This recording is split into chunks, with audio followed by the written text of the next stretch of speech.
Magandang araw mga kaibigan. Bigyan natin ng reaction opinion itong post ABS-CBN News. Sumuko na si Senator Jingo Estrada matapos maglabas ng arrest warrant ng Sandigan Bayan kaugnay ng kasong plunder. So ito, napakalaking caption. Jingoy Estrada surrenders. Okay. So basahin natin ang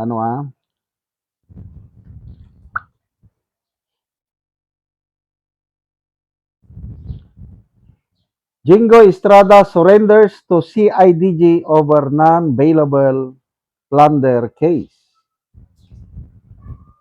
Senator Jingo Estrada surrendered Monday to the Criminal Investigation and Detection Group after the Sandigan Bayan issued the second warrant of arrest against him in 4 days, this time for a non-bailable plunder case. Sabi niya, ang kanyang pahayag, ganito, I will not seek Senate custody.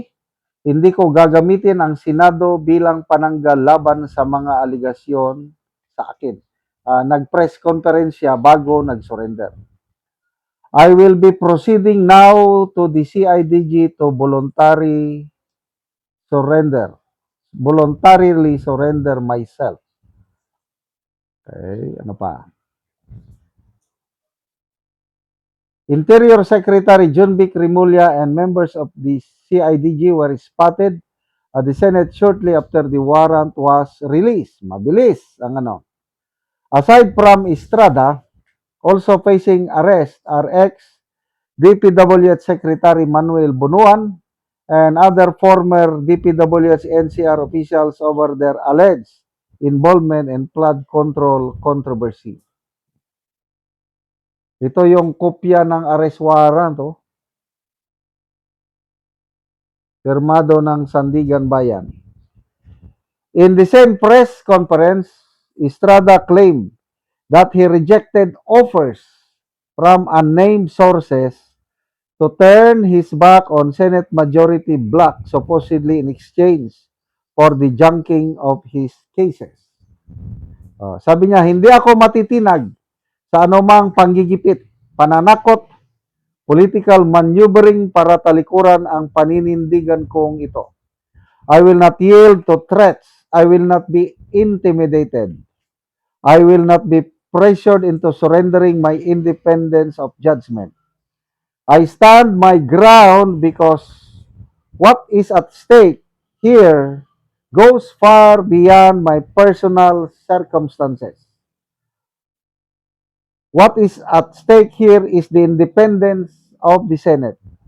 This institution must never become vulnerable to external pressure. It must become free from political coercion, free from undue influence, and free from any scheme designed to weaken its constitutional role as co-equal and independent branch of government. Yan ang kanya. I will not be broken by accusations, nor will I yield to political pressure.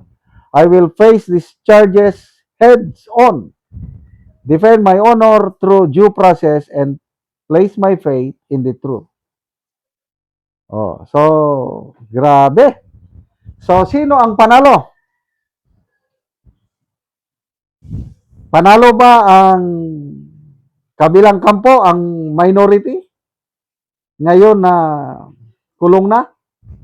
Palagay ko hindi. Kahit nakulong na, ay wala pa namang umaalis sa Brave 13.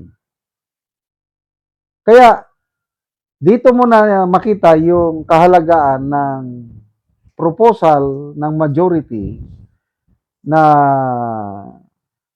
amyendahan ang rules para pwedeng makaparticipate sa botohan ba o Senate session ang mga senador na wala physically sa session hall.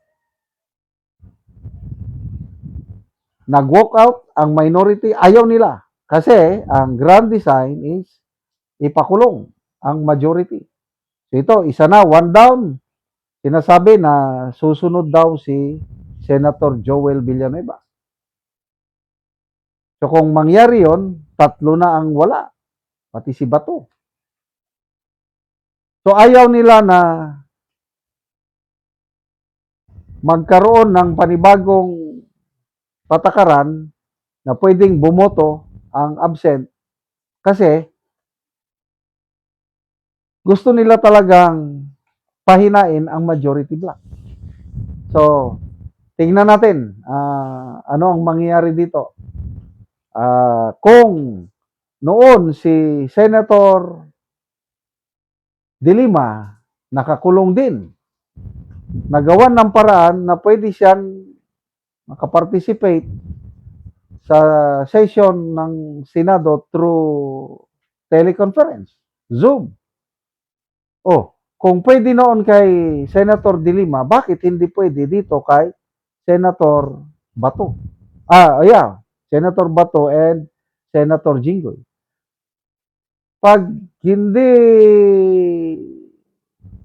ipaintulot ang pag-join, ang nawawalan ng, anong tawag doon?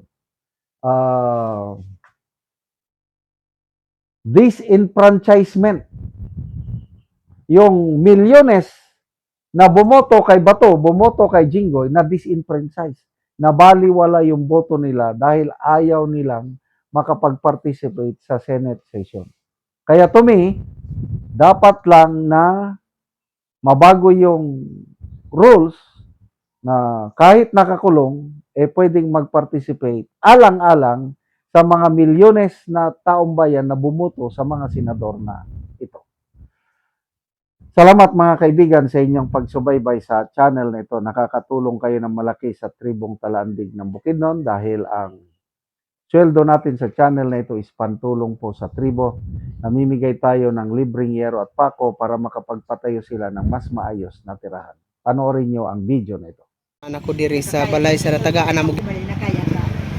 So mao na ni ang itsura sa iyang atop sa natabangan og yero. Karaan na gid kaayo ang mga yero og mga dagko na gid ang buslot pod.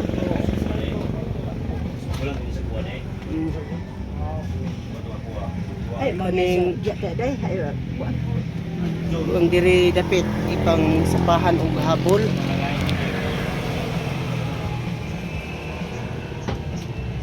Mga karton. Sapahan lang daw ang mga habol. Ay, sorry. Mo na gid ni mga tarpaulin lang gani ang upan. Ang upanan lang og mga kahoy. So muna gid ni ang ilang pagpuyo. So mo na ning ang yero nga among ginahatag nga ipuli sa ilang atop karon nga katong ilang atop nga buslot na. So mapulihan na gyud karon kay mo na ni ang yero nga ihatag itabang sa ilaha. So ang gawas nga bahin mo na ni ang itsura sa ilang balay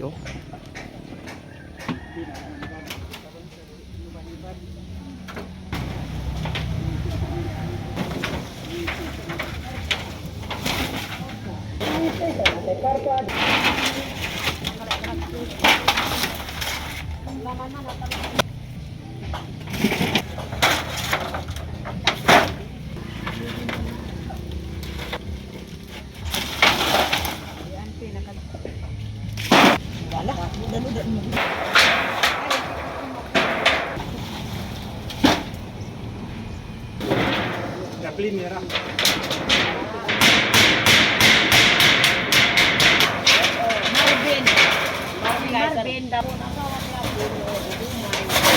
Oo, hari kay Og karon human na gyud sa pag-atop ang among tabang nga yero. So nindot na gyud nga tan-awon. na ang akat Ginoo. O naupulihan sa kadugayon on ha na kuan ni sa amat Ginoo nga dili na gyud kumuulanan. Oh, so pila na to katuig anti imong balay? Naka tuig. Unom na katuig. Oo. So aya pa gid ang tinapulihan. Ay, napulihan. Oo, so salamat. Salamat sa naghatag. Oo, salamat.